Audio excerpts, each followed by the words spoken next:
So the rel is interesting to me. I really thought that it was going to be the Nautilus coming in because it's a lot more guaranteed engage onto the Zeri, yeah. Zeri. Shreem flavor in the solo lanes. You got to vie for some pretty consistent engage. Just jump into the Rift for game number 1. Some Nidalees, I read this, I wasn't ready yesterday, read about this, have been going for back to Blackfire Torch, which is an item obviously we haven't seen in quite a while. It's mostly just been Leandri's focused. And then you go for Trap Max second, and the double burn actually makes it really big. Dudu might be in some trouble here. Yeah, the Grand Entrance does come on through, as Vital is just going to look to push him away. Sylvie is not going to invest in like anything into trying to kill the Poppy, and will instead just take down the blue buff. Make sure that this jungle is not going to be put behind. So lane swap in effect here for Nongshim. That's all you really care about. So as soon as they see 2 people here, I wouldn't be surprised if Meow just immediately TPs. Dudu might just die though. The Ignite's ticking, he's still going to flash, and he's going to die. It's a 1-for-1 trade though in the end. Both of the supports picking up kills, but now Bulldog, he's making his way in. The immediate teleport back from Dudu. As Andal, that crashdown was actually fantastic, and Mihail, he's gonna just explode. Goomba stomped by Bulldog, and now he can head back to the mid lane. Jiwoo will survive, still had to use Cleanse, and Kwangdong Freaks turn it around. For Leaper there as Fisher, after this explosive charge goes off, he is going to be equal as far as that trade was concerned, and now Jiwoo's in trouble, not able to skate over the wall. They put that one on cooldown. And Battle Dance does come through from Vital, but still Flash now down for the Zeri. His bottom lane from Kwangdong looking real strong right now. Big thing here as well is that Andil is walks up 4. and ignites him. Yep, just that is going to be taken down. There we go. That is 1 grub. 3 picked up for Nongshim, so only 4 grubs to be going down right now, which is a little bit weird. That's all right. Bulldog in some trouble, but so is Mihail, who does get a stun off. There is a flash, but I think he's still dead. Steadfast Presence comes down. Mihail! Oh, he keeps himself alive, but there's the auto attack, and Cuz is able to lock it up in the end. Emperor's Divide did come through. Andal is dead in the mid lane, but I think the Kwangdong Freaks probably still kind of psyched about how the state of the game is resting. But that's definitely a very costly error, as, yeah, Sylvie ends up being just in nick of time here, and even with the arrow hitting, ends up being bait. Yep. Emperor's Divide just used to make sure that the extra damage goes down. And G-Sun gave us confirmation. So thank you so much for watching, ladies and gentlemen. And we'll be back for another team fight in about 5 seconds' time. As Andal looking to try and get into position, but there is cease and desist. Maybe he's gone too far. He has immediately been taken down. As now Leaper in a bit of trouble. Cuz somehow takes the dragon. Not sure about that one. As now Leaper creating some space. Fisher in trouble as well. He's going down low. Sylvie just getting kited. Can't really do anything. And Leaper happily following after. It looked really bad until it absolutely wasn't for Kwangdong Freaks. Really do what Nongshim were hoping for. Well, Fisher is looking for it, and Leaper is just going to go down. Grand Entrance is fantastic with the Magnet Storm. It does come in, it's just not enough to save the AD carry, and Nongshim even out the scoreline. Only behind under 2,000 gold.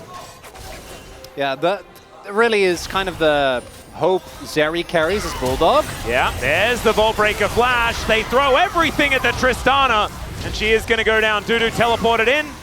And now Jiwoo needs to make it back to his team as well. Shelly comes in, manages to take down the outer turret in mid lane, and I think Kwangdong Freaks can still kind of be okay with this, but they do not want to be okay with it. There goes the jungler. Cuz is able to move in. The Keeper's Verdict is so powerful, man, as now Mihail, he throws down the ulti, but unfortunately Sylvie can't get back. The flash forward, but the immediate denial, the crash down was so good. Vital's destroyed. Bulldog had just teleported in after exiting the death chamber, and now he's just taking names. Spears are landing left, right, and center. And Cuz, I think, is going to go up to 7-0 on Nidalee. And I thought that maybe this was going to be turnaround time for Nongshim. I was really feeling it this week. Yeah, you and I were both Nongshim predictors, right? Yeah. Yeah. Well, in this game 1, it's not looking good. Yep, the arrow is going to connect onto Vital, and he is very dead. So as we say that, our fears are confirmed. I think this game you kind of we probably rode off already. Yeah. Yeah. This was not the one. Let's see whether Dudu can actually find the optimal target. Sylvie going to need some swift footwork as the arrow, the spears aren't necessarily landing, but Andal, he's trying to opt in for this. Finds a Magnet Storm onto a couple as Cuz dives forward, goes golden there as well, and these red health bars are getting torn apart, but no, the turnaround from Fisher, he finds the shove! They take down Leaper at least, but I think these wallets are just that little too hefty, and Vital just has to watch as all of his carries get destroyed. A triple kill for Cuz. You know, that's how the stories work. You gotta create the tension. Otherwise, what's the point? Accepting that this was not one of those type of movies, but it's a best of 3. There's still game 2. Yeah, you never know whether we can dream. The Empire Strikes Back turns into Return of the Jedi. You know, as Sylvie almost just straight up dies to Bulldog, just right-clicking him a bunch of times. So how was your day? It's been really good. I mean, somewhat surprising. But also not surprising, you know, with the bro victory. It really does lift the spirits, and now the arrow is going to connect onto Sylvie. His spirits are going to be drifting away as he is placed into the death chamber quite gently here by the Quandong Freaks, who are looking to just slowly but surely move us towards a game number 2 in pretty clinical fashion. 15,000 gold the lead. And Andal just wandering over to make sure that Bulldog is just okay. And Nongshim with only 2 more turrets left remaining very, very soon. One's on their Nexus, and a flash forward from Andal. That spear was gorgeous from Cuz as well. And that's a great target to be selecting. Oh, the double knock-up with the Keeper's Verdict. And the Buster Shot will be able to find that kill onto Fisher there as well. And now Quandong Freaks, only Mihail and Jiwoo to look out for, and Sylvie, I guess, who's making his way up the fountain now.